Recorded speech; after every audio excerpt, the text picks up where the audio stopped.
ಅಷ್ಟು ಹಿಂಪಡೆದಿದ್ದಾರೆ. ಕುಷ್ಠರೋಗವೆಲ್ಲವೂ ನಿವಾರಣೆಯಾಗಿದೆ. ಅಶ್ವದ ಕೈ ಕಾಲುಗಳಲ್ಲಿ ಶಕ್ತಿ ಬಂದಿದೆ.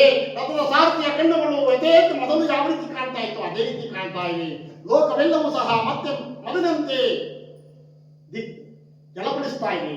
ಈ ರೀತಿ ಇರಬೇಕಾದರೆ ಸ್ವಾಮಿ, ಈತ ಮಹಾನುಭಾವ, ಈತನನ್ನು ನೀವು ಪೂಜಿಸಿದ್ದೇ ಆದರೆ ನಿಮಗೂ ನಿಮ್ಮ ರಾಜ್ಯಕ್ಕೂ ನಿಮ್ಮ ಕುಟುಂಬ ವರ್ಗಕ್ಕೂ ನಿಮ್ಮ ಬಂಧು ಬಾಂಧವರಿಗೂ ಎಲ್ಲರಿಗೂ ಸಹ ಆ ಪರಮಾತ್ಮ ಆರೋಗ್ಯ ಭಾಗ್ಯ ಸುಖ ಸಂಪತ್ತನ್ನು ಕೊಟ್ಟು ಕಾಪಾಡ್ತಾನೆ. ಎಂದ ತಕ್ಷಣವೇ ಯಾವ ಮಹಾರಾಜ ಸಿಂಹಾಸನದ ಮೇಲೆ ಕುಳಿತಿದ್ದಲ್ಲ ಕರತಪ್ಪಾಳೆಯನ್ನು ಬರೆಯುತ್ತಾ